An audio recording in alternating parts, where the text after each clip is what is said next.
We have a guest from Ishgard who wishes to speak with you. I believe the two of you have met. We have. I had hoped to speak with Commander Leveilleur as well, but I cannot afford to wait any longer. The Lord Commander sent me hither to request your aid in a matter of grave import. You see now why I had Tataru summon you. Now that we're all assembled, perhaps you would be good enough to elaborate on the nature of the matter which brought you to us. The Observatorium's astrologians have sounded the alarm. Last night, the Dragon Star burned with an intensity not seen in 15 summers. Not since the Dravanians engaged the Empire in the Battle of Silver-Tier Skies. The northern sky doth burn full bright upon the Wormlord's call. The red behemoth beckoneth, and flame consumeth all. The old Curthan rhyme, aye. The brightening of the Dragon Star is said to accompany the roar of a great worm. The astrologians believe that it was Midgard-Soma himself who cried out on this occasion. After an absence of centuries, the King of Kings did return to lead his kind against the might of Garlemald, only to fall in his duel with the Agrius, proud flagship of the Garlean fleet. Devoid of life, his corpse remaineth entwined about the Magitech monstrosity even unto this day. Ariange has the right of it. Whatever this alteration in the Dragon Star portends, the Great Worm has shown no sign of life.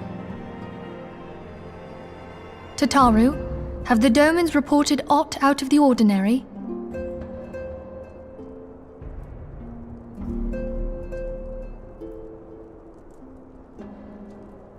Correct me if I'm wrong, but if Midgard-Soma had roared, wouldn't we have heard it here in Revenant's Toll? Roar is but a figure of speech. Dravanians can communicate in ways beyond our ken. It is for this very reason that we are forced to look for signs in the heavens. We cannot say with any confidence that a great worm roared at all, much less that it was Midgard-Soma. Only by directly examining the Keeper of the Lake can we be certain. However, it will take too long to gain the Holy See's approval to dispatch the Temple Knights. Therefore, Sir Emric would entrust this task to you. Do you accept?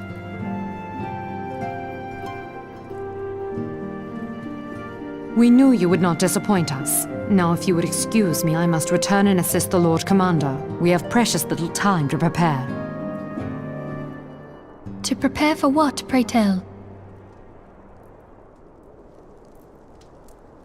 When a great worm roars, his brethren cannot choose but answer. We prepare for battle.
treadeth now upon my bones, and waketh me from slumber sweet.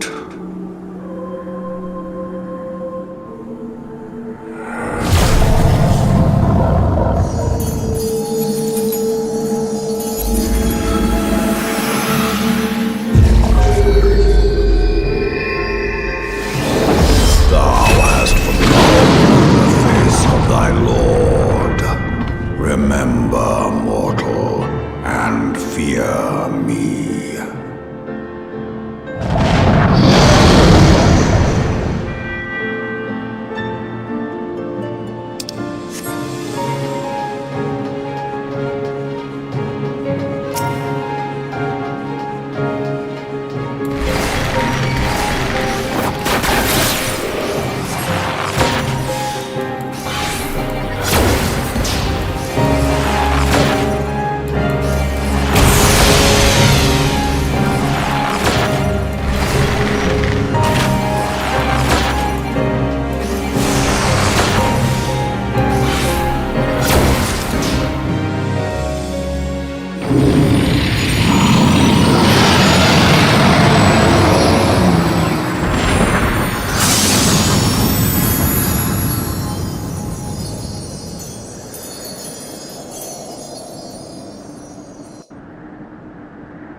By her gifts hast thou earned a moment's reprieve.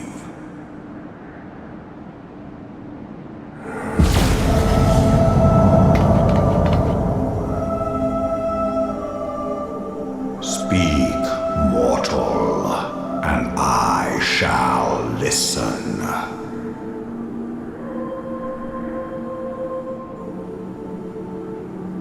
Guided by a star.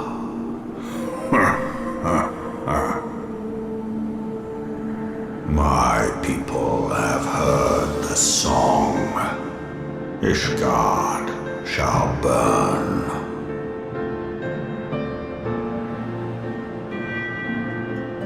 Sons must answer for their father's misdeeds.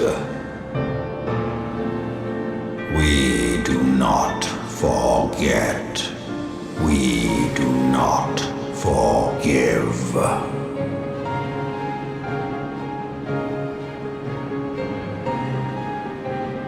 Seven children did I sire. One now singeth of retribution. I rise to join in the chorus. Thou art powerless to silence us, mortal. Yet thou shalt not live to labor in vain. Thy reprieve is at an end.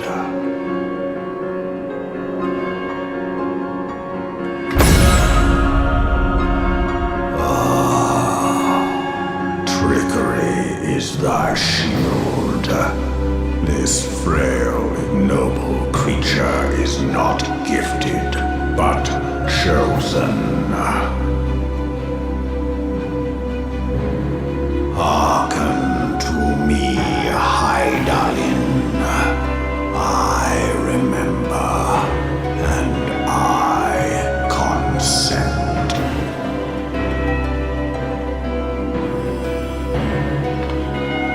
Fear not, mortal. I shall not harm thee.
Mayhap thou thinkest me an oath breaker.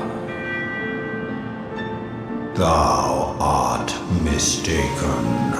If thou comest to harm, it shall be by another's hand, not mine.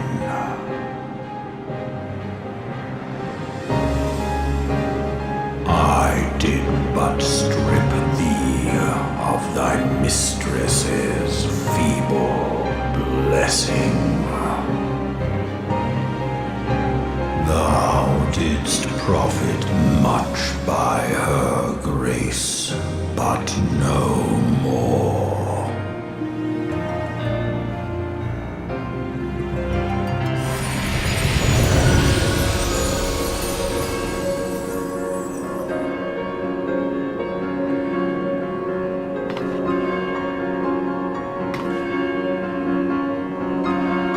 Their covenant binds me to thee.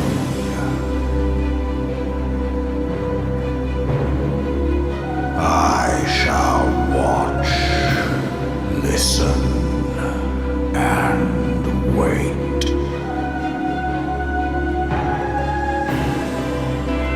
Fight and struggle, if it be thy will. Man hath ever coveted that which lieth beyond his grasp.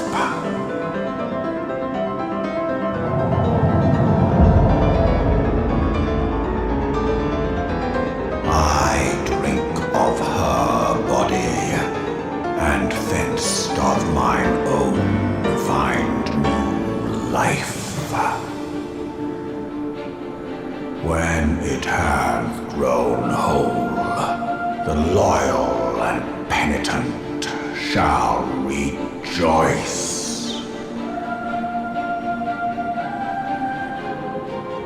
The dragon song heraldeth our beginning and an end.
My friend, I can scarce believe it.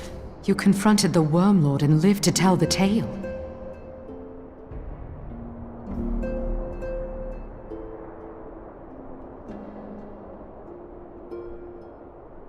I give thanks to Helone for your preservation. It is our sole cause for gladness. Your encounter with the Keeper of the Lake served to confirm our fears.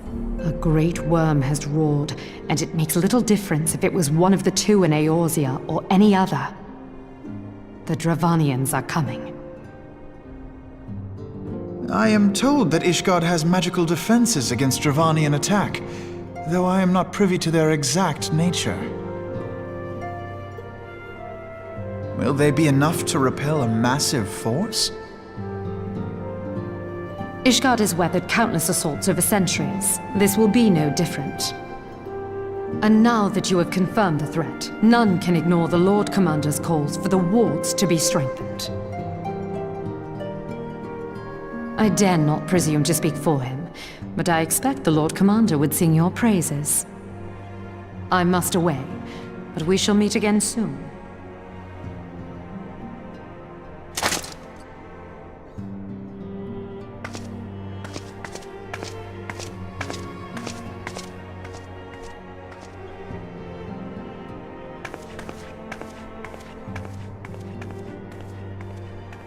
Countless assaults weathered, and this will be no different? Why am I not convinced?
Now that everything's calmed down a bit, relatively speaking I mean, I thought it might be a good time to share our progress on the weapon.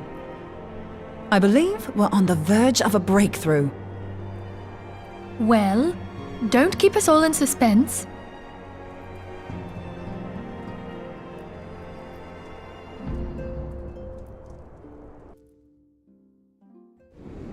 Just in case anyone's forgotten, let's start by reviewing what we already know. So, an Ascian is an immortal because its soul doesn't return to the ethereal realm when its host is defeated. Instead, it flees to the place that lies between our world and the void. Therefore, the first step to permanently defeating an Ascian is preventing its soul from making this journey. And if you recall, when we last gathered here, I had verified that White Auracite has adequate capacity to entrap the beings, albeit only briefly. Which left the small matter of their extermination. Aye. To unmake an Ascian soul, one must needs smite it with a concentrated burst, or blade, of purest ether. However, we wanted for both the data and the means to forge such a weapon. Short of experimenting on an actual Ascian, you see, there's no way to gauge how much ether its soul is made of. As such, we don't know what etheric density our blade needs to have in order for it to work. So we'll just have to make the densest blade we can and hope for the best. Though that would require a lot of ether. Hang Hang on a minute. Why didn't we think of this before? White aurosite can hold an absolute heap of ether, can't it? Please tell me you're joking. God's sakes, Ida. I feel as though I'm reliving the same scene over and over with you. How many times do you need to be told that white aurosite cannot store ether for long periods? Being intangible matter, ether is given to dispersion. Only in its crystallized form is it a stable source of energy. I will test you later on this, so see to it you do not forget. Right, yes. It's all coming back to me. So our hopes rest on good old crystals again, do they?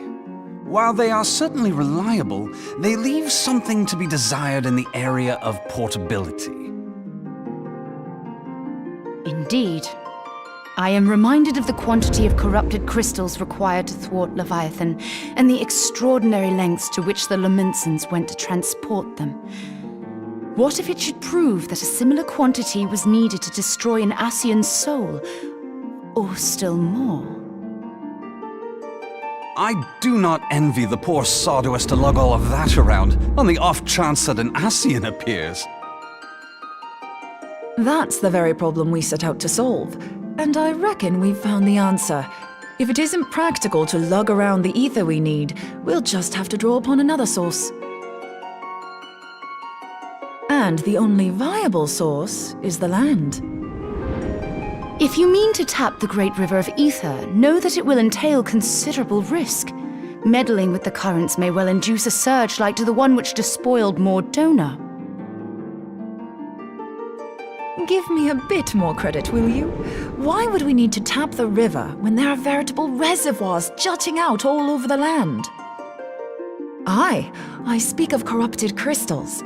It might be that their aspect is out of balance, but a crystal's a crystal. It contains ether, and we can help ourselves to it. While corrupted crystals are indeed abundant, there is no guarantee that they will be in close proximity at a crucial moment. But what if we don't need them to be? What if we could tap their power from afar? A malm away, say? If we could do that, we'd have ready access to ether aplenty in almost every corner of Eorzea.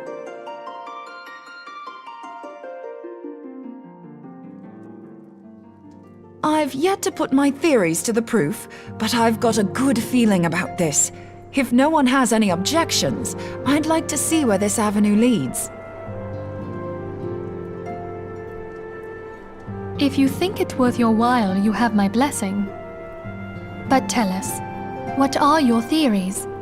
I, for one, am most eager to understand the process, however vaguely. I thought you might say that, but no one wants to listen to boring old theories all day, do they? I know I don't. So with your permission, I'd like to try something a bit more hands-on. I've already built an etheric siphon especially for this purpose, and I've been meaning to try it out. Thing is, the profusion of corrupted crystals in Mordona makes it something of a high-risk testing ground. If anything goes awry with the siphon, it would be better if it didn't happen within spitting distance of quite so much ether. Ideally, I need an isolated specimen. Does anyone know where I can find one? May I suggest northern Thanalan? There you will find corrupted crystals of middling size, standing a reasonable distance apart. Ideal for your needs, I should have thought. Oh, and if you do elect to visit the place, I should be much obliged if you would assist me in another matter while you are in the area. Has something happened? Movement has been observed at Castrum Meridianum. During Operation Archon, the Alliance dealt the stronghold a heavy blow. Its facilities were extensively damaged, and its garrison reduced to a fraction of its former strength. Not long after our forces withdrew, however, their ranks were replenished by reinforcements from Castrum's sentry. They now seek to rebuild, and to this end they have their sights set upon the ceruleum processing plant. Having lost the Empire's support, the 14th Legion lacks the resources to sustain itself. To them, This is a bid for survival, and they will doubtless fight like desperate men. Though I have dispatched the Crystal Braves, I fear their strength alone may not suffice to stay the Imperial assault. I would request the Scion's aid in the defensive effort. If I didn't know better, I'd say you were trying to inveigle us into fighting your battle with the promise of shiny crystals.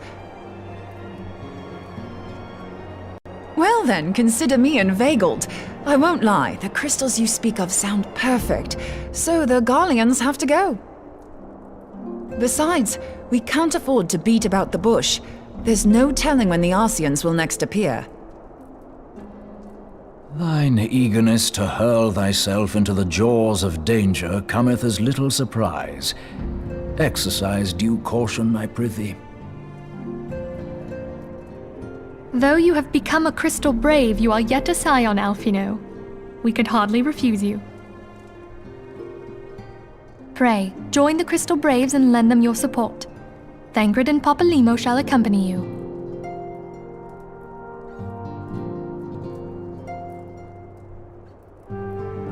Ida and Yashtola, in the meantime I would have you assist Moonbreeder. Scout out the crystal clusters, that the testing may commence as soon as the Garlean threat has been eliminated.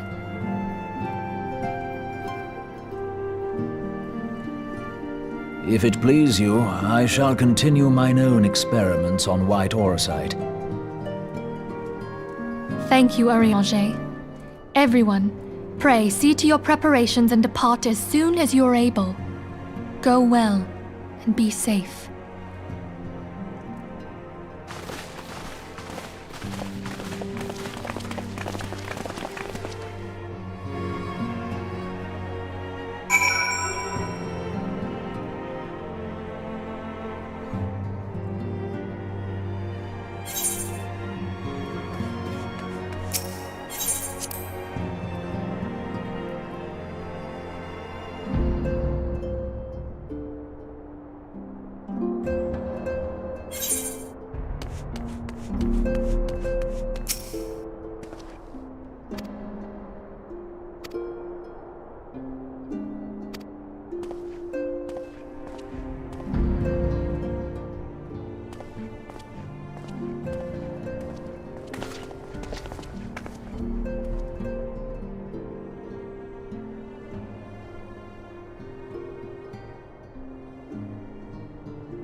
Hold on, I won't be a second.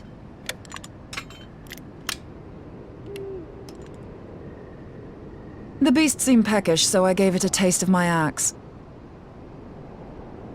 I know, as Urianger never tires of reminding me.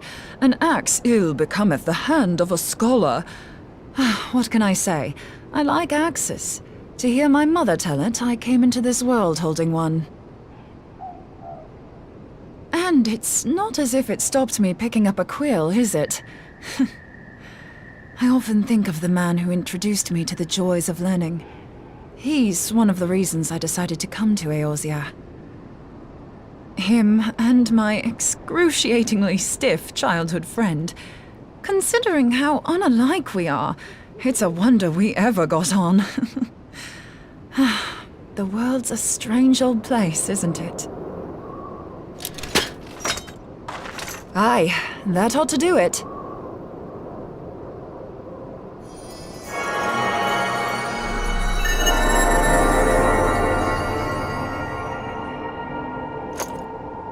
So far, so good.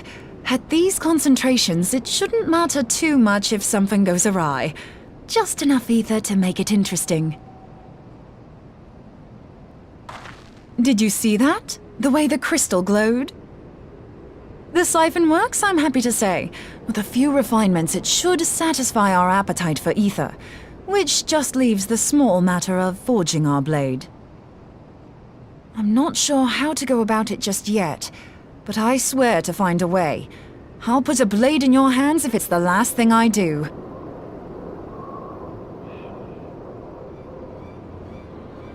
She senses me. A useful talent.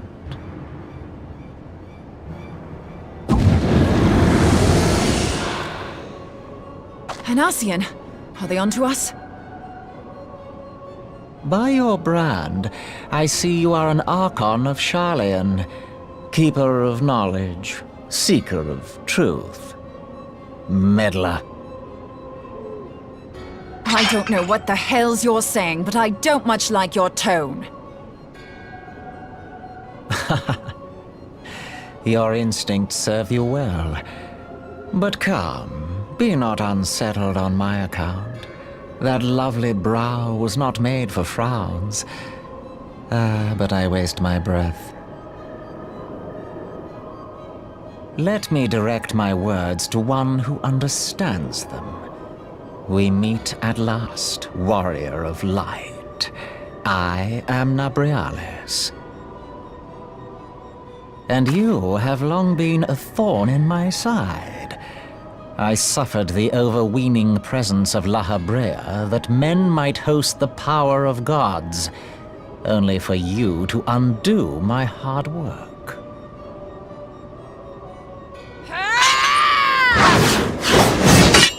Oh, bugger. Do settle down. You must concede that I acted in self-defense. But what's this? I do not sense the blessing of light. Oh dear. Could it be that frail Hydaelyn has forgotten her champion? This I did not foresee. Shorn of light as you are no longer a threat. And better yet, the seal is broken. Now is the time to claim the staff. With it in my grasp, I shall rise above them all and take my place at Lord Zodiac's right hand.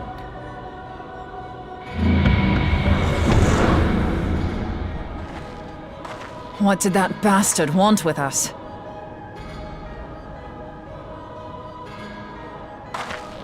Nobrialis, he calls himself. With charm like that, I'll bet he has maidens falling at his feet, unconscious. But this staff, you say just talking about it had the bastard grinning like a brat on his name day.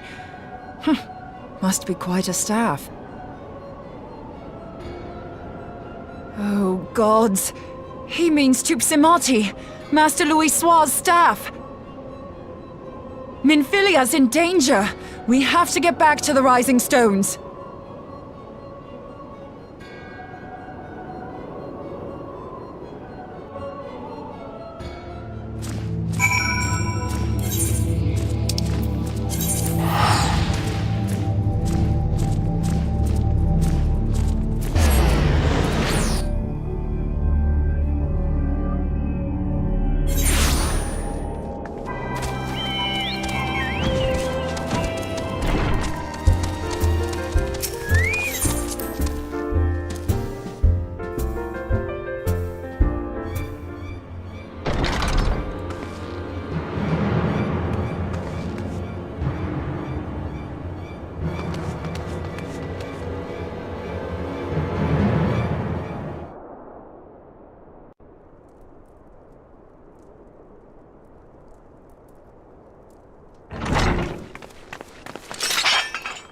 You two!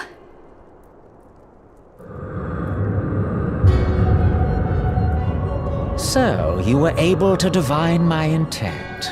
What now, warrior of light? Ah, but that name is no longer fitting. You have become decidedly dull, and quite incapable of barring my entry. What do you mean? You truly do not know? Then I suppose it is only right that I enlighten you. The blessing of light kept you and your fellow meddlers safe. It was that which prevented my kind from entering your domain. My kind, I say, though it had no power over the likes of Elidibus and La Hebrea. Being of this world, they could come and go as they please, while I could only look on. But I need look no longer. Now that the seal is gone, I mean to act. Unlike the others, I am not given to waiting. I shall take that staff and bring about the next rejoining. Rejoining? Then it was your doing. The Isle of Val, the scholars, all of it.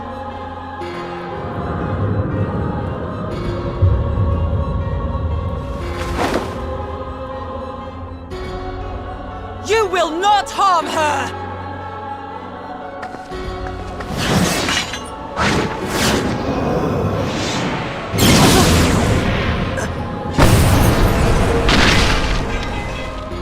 Moonbreeder! Why must you insist on forcing my hand? Did you learn nothing from our last meeting? Ah, but I forget. My words fall upon deaf ears. The staff is but a broken relic, a memorial to the departed. What possible use could you have for it?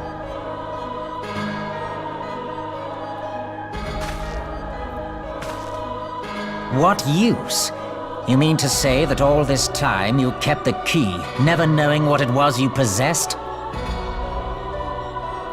The staff Tupsimati or rather the stone tablet it bears, is host to a great power. Together with the horn, it can be used to draw vast quantities of ether from its bearer's surroundings. How else do you think Louis Soir was able to invoke the power of the 12 without making them an offering of crystals? Summoning requires not only prayer, but a profusion of ether. Even a child knows that. If I did not know before, you may be certain I do now. But above all, I know that we cannot allow this staff to fall into your hands. I will die before I let you take it. Insufferable woman. I would happily end your miserable life here and now. Alas, Elidibus would never let me hear the end of it.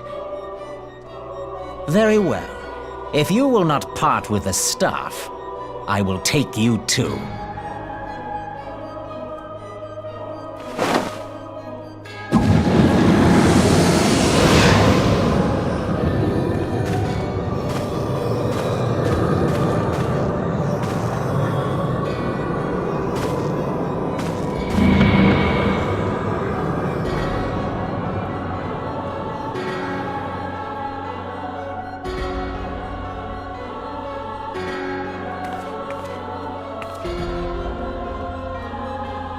After them!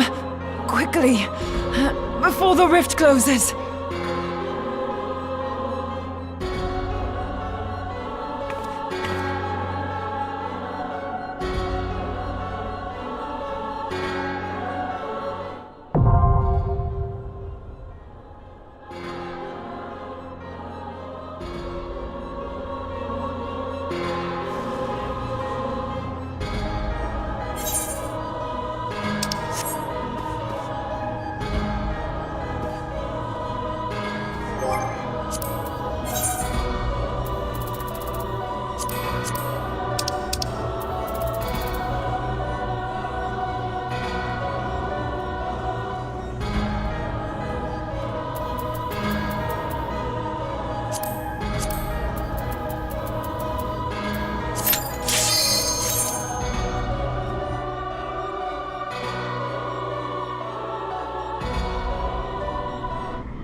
You're safe. Thank the 12.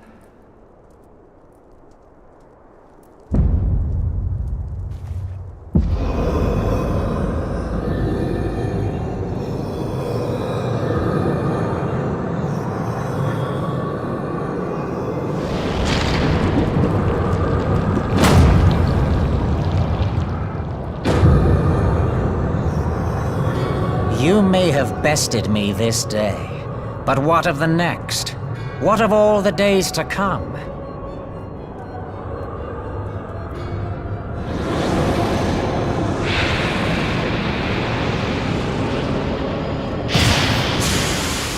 Remember, light no longer holds sway here.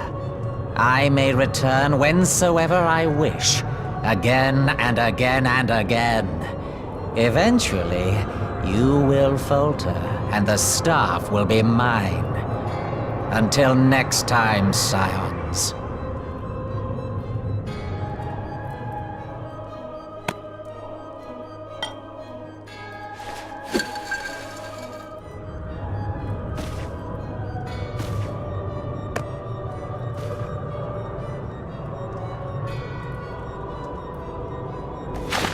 There will be no next time. This is the end.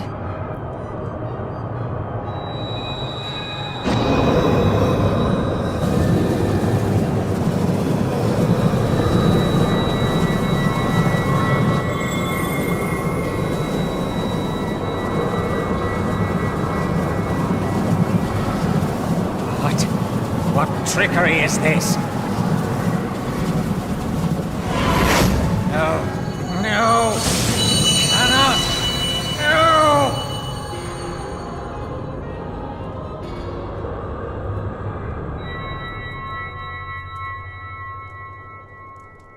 Use Tube Samati to gather ether. Quickly, before he breaks free!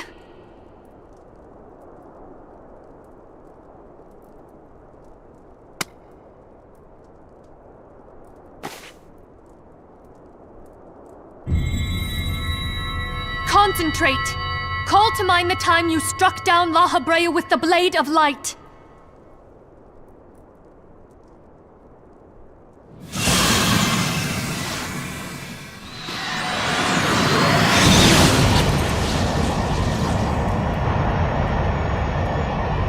Why won't it work? Is it because we lack the blessing of light? Damn it. So much ether. And it still isn't enough. Fools! No mortal prison can contain me! I shall make you pay for your insolence!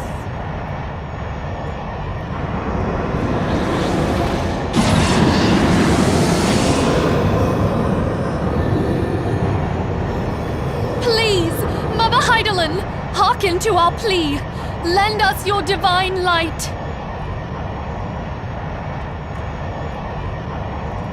Why can you not hear us? Do our words no longer reach you?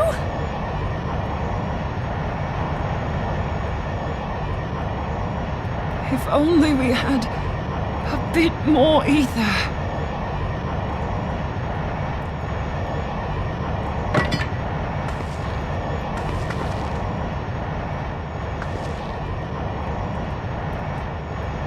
Moonbreeder, what are you doing? Master Louis Soir, I understand now the choice you made. In death, there is life. Farewell, Urianger, you daft old coot.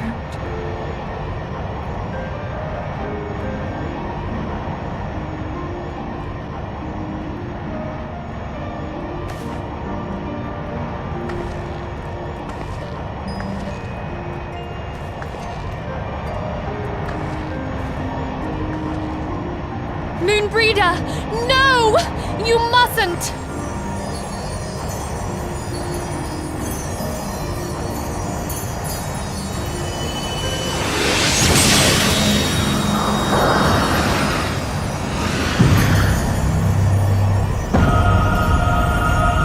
What? No! It cannot end! I am eternal! I am immortal!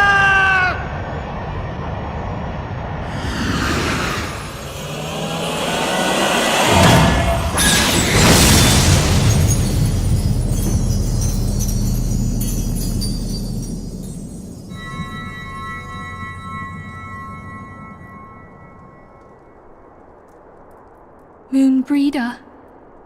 She's gone.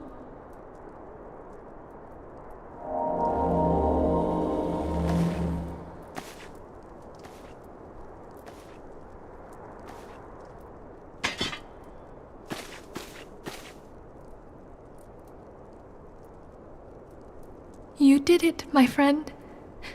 The Ascian is dead.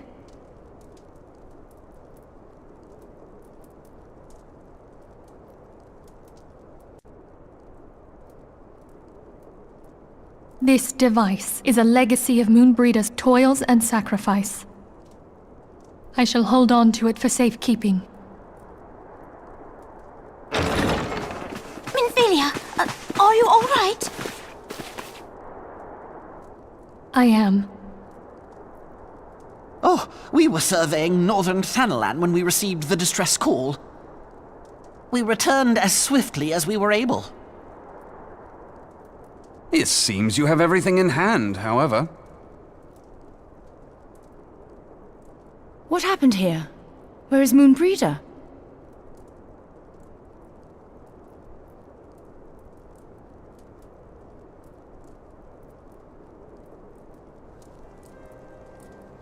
She gave her life to temper the Blade of Light.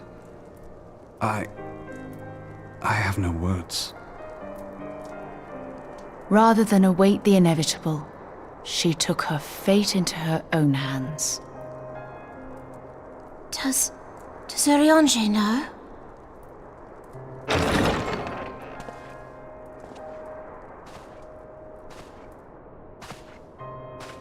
My friend, there is something I must tell you. I heard all, my lady. The moon sinketh, taking her leave of the heavens, yet her passing heraldeth the coming of a new day. Moonbreeder hath fulfilled her destiny, hath she not?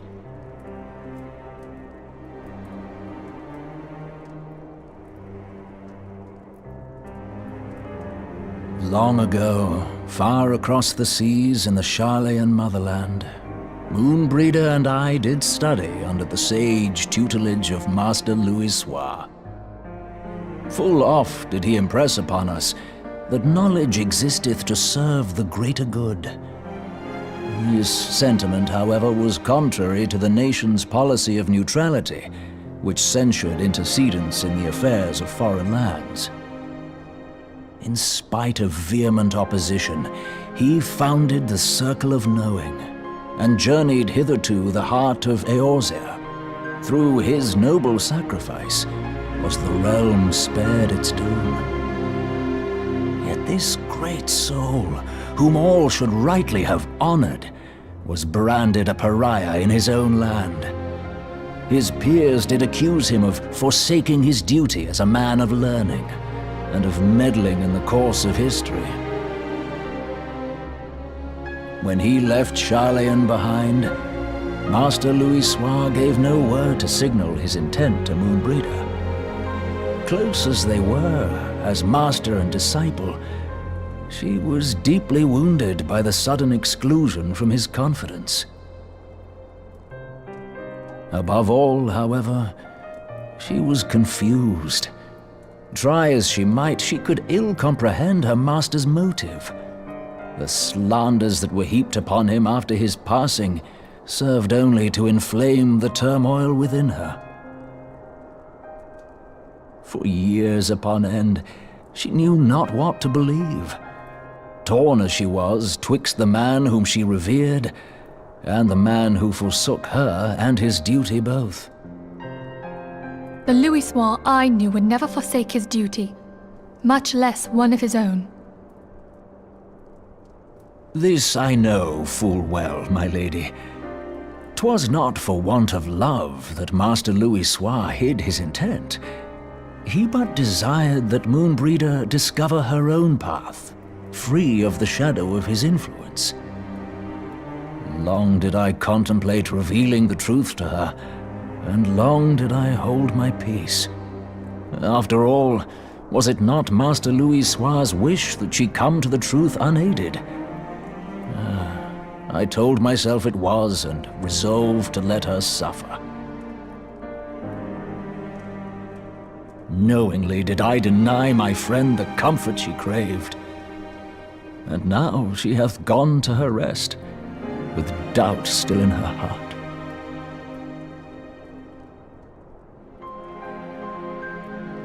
Speakest thou in earnest?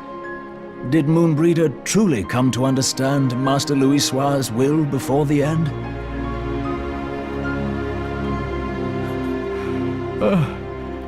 The realization hath set her free. She may now find the peace which hath for so long eluded her.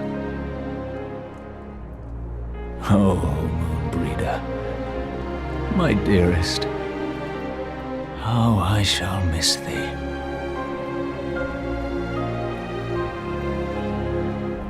Moonbreeder gave her life that we might possess the means to defeat the Ascians. Her sacrifice must not be in vain. Let us continue her work on the Blade of Ether and see it to completion. My lady, I would mourn Moonbreeder in mine own way. I beg your permission to return to the Waking Sands.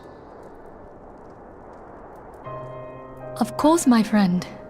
Take all the time you require. We shall be here should you have need of us.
Forgive me, Moonbreeder. Had I been quicker or wiser, but I was not, and you paid the price.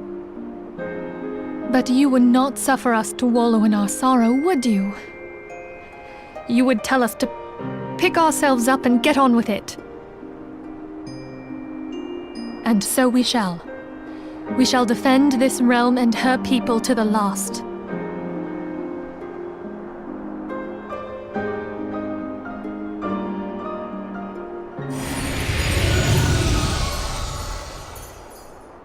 Life for death, a fair exchange.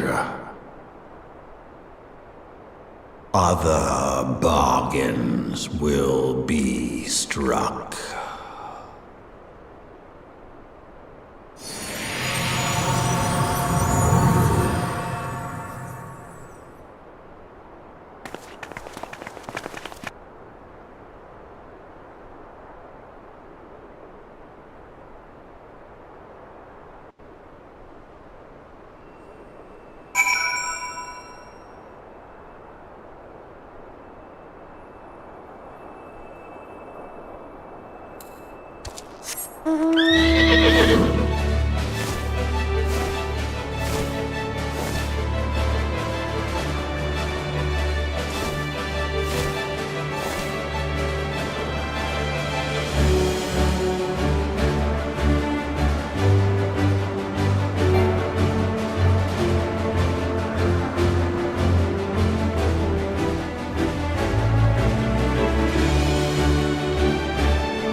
I'll never forget you, Moon. None of us will.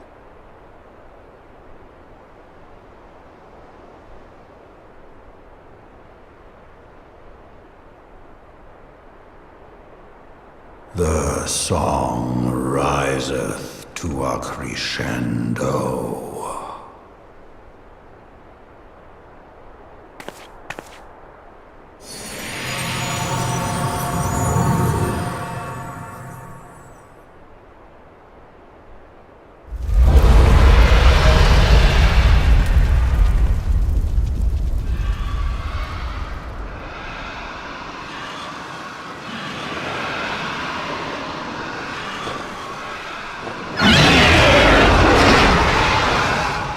Is that what I think it is?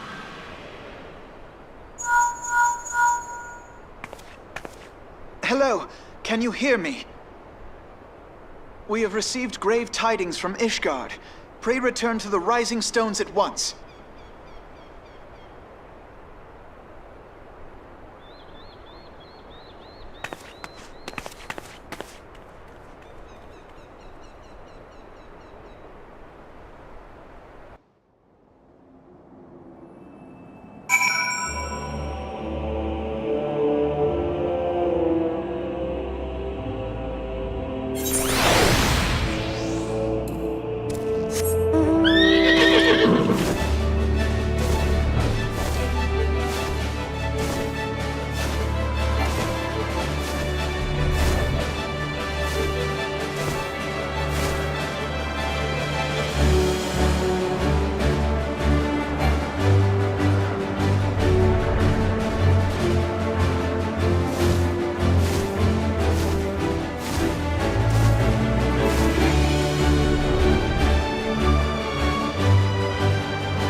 The sons must answer for their father's misdeeds. Only then will the cycle be broken.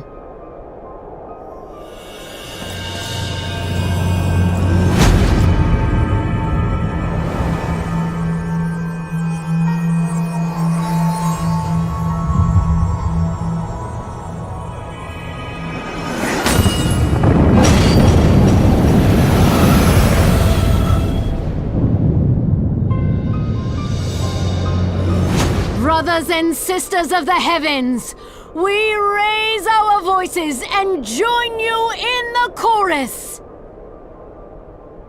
The sinner's feeble magics are undone. Come, claim your retribution.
Alphino, it is good to see you. Tell me, what have you learned? Pray summon the others. Everyone must hear my report.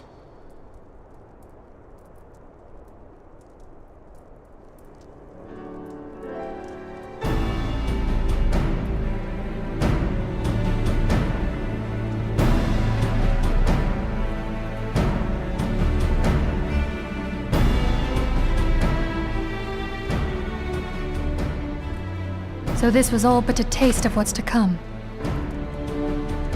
Indeed. The main host advances upon Ishgard as we speak.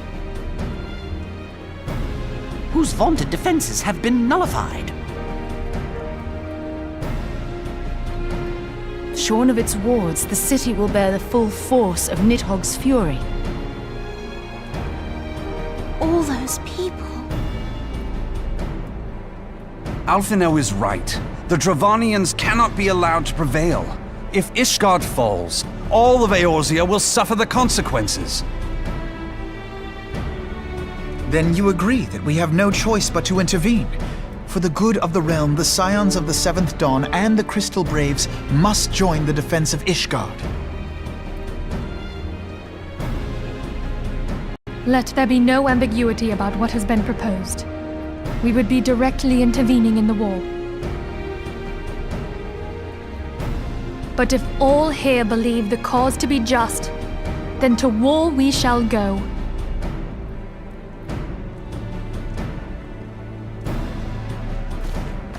The path we now embark upon is perilous, but I pray you will walk with us to the end.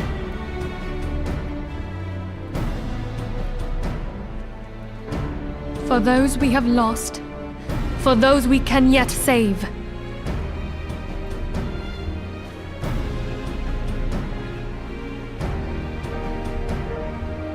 Then it is settled. I shall inform the Council of our intentions and request that they contribute their own forces to the defense of Ishgard.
We are well aware of Ishgard's dilemma, and we agree with your assessment.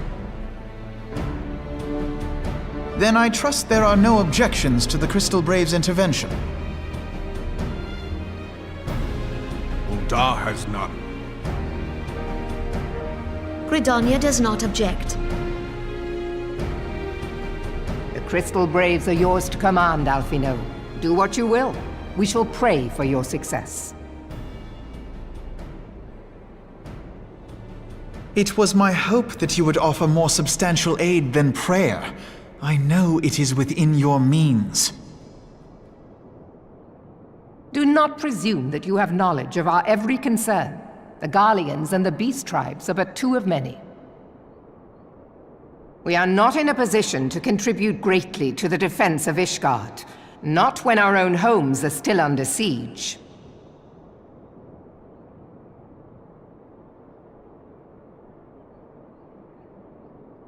We dare not leave our interests in Cartano undefended as well. Telegi Adalegi and his ilk would seize control of the territories in our absence.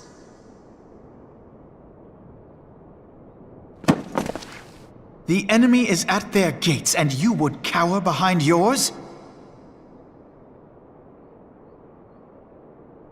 No one is cowering, boy. We will offer what support we can. Aye, support. A handful of men and no more. Would that we could commit more than a token force to this cause. Yet there are others to whom you might turn. The free companies ever want for work.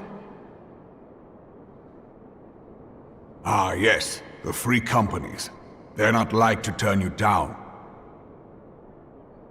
I beg your pardon? You would entrust the survival of Ishgard to sell swords? Crises like these are the very reason why this alliance was formed. It is our duty to aid our fellow man. My duty is to my country and my people. If you expect us to place the welfare of a foreign power above our own, you're going to be sorely disappointed. Lest you doubt, Limsa comes first, then the Alliance, and finally, circumstances permitting, Ishgard and the rest. If you cannot understand so simple a concept, then you have no place at this table.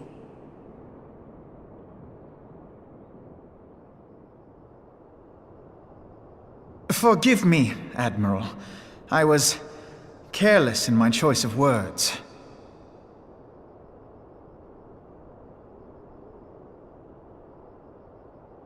I suggest you assemble a party of elite adventurers, assuming you haven't already. Your fellows served us well during Operation Archon. I dare say they will do so again.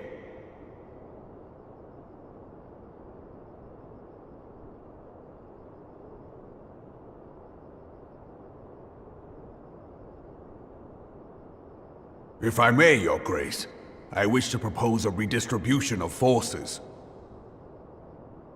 If we entrust the security of Uldar to the Brass Blades for a time, we can dispatch a larger force to Ishgard.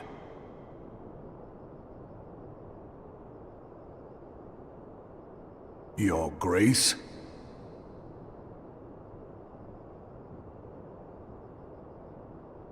Yes.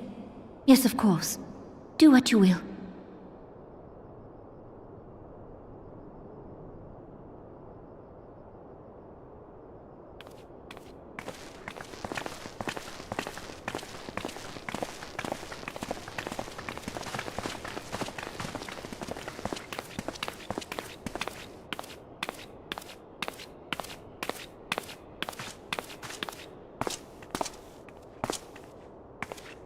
Is Her Grace not feeling well? To the best of my knowledge, Her Grace is in perfect health. I see. Carry on.